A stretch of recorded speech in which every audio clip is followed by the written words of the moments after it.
Hello Excel champions, it's William aka Dr. Excel. Today I'm going to show you how to show all the formulas in your Excel workbook in case you don't remember what you wrote or if it's someone else's file. So as always, I'm going to give you the file. You can download it directly using the link which is below the video.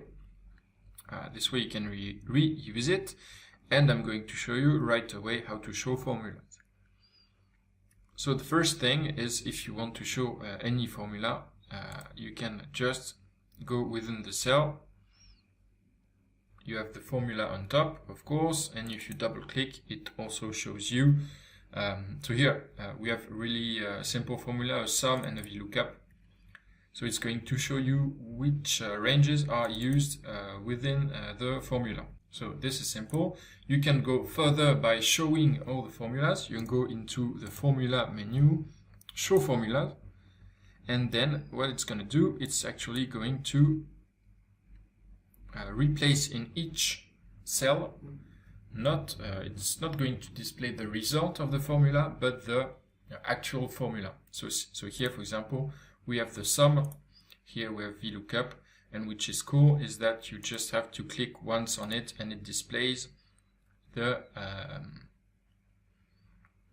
cells that are used within this formula, just like when you double click on the cell as we have seen before. So this is really cool as well to see a little bit when you have a whole file full of formulas to see how things work.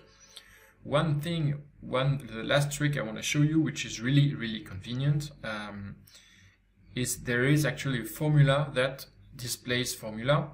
So I'm gonna get back to normal. You can use this formula, which is called Formulatext, and it actually takes the whatever is in the cell and returns the the text of the formula. So if I take Formulatext of G2.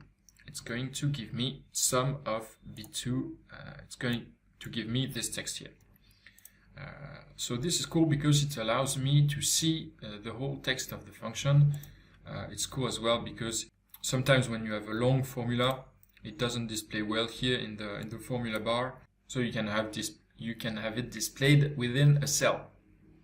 So maybe more convenient. One thing to note, so of course it's going to to return VLOOKUP here.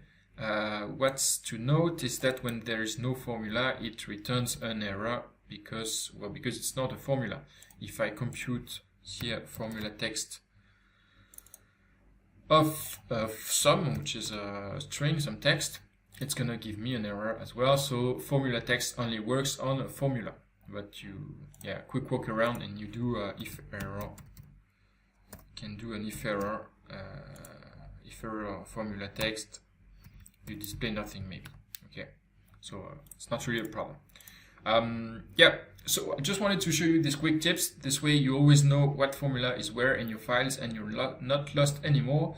Of course, you can download the file right below the video. As usual, there's a link. And I'll see you tomorrow for a new Excel tutorial. See you guys. Bye bye.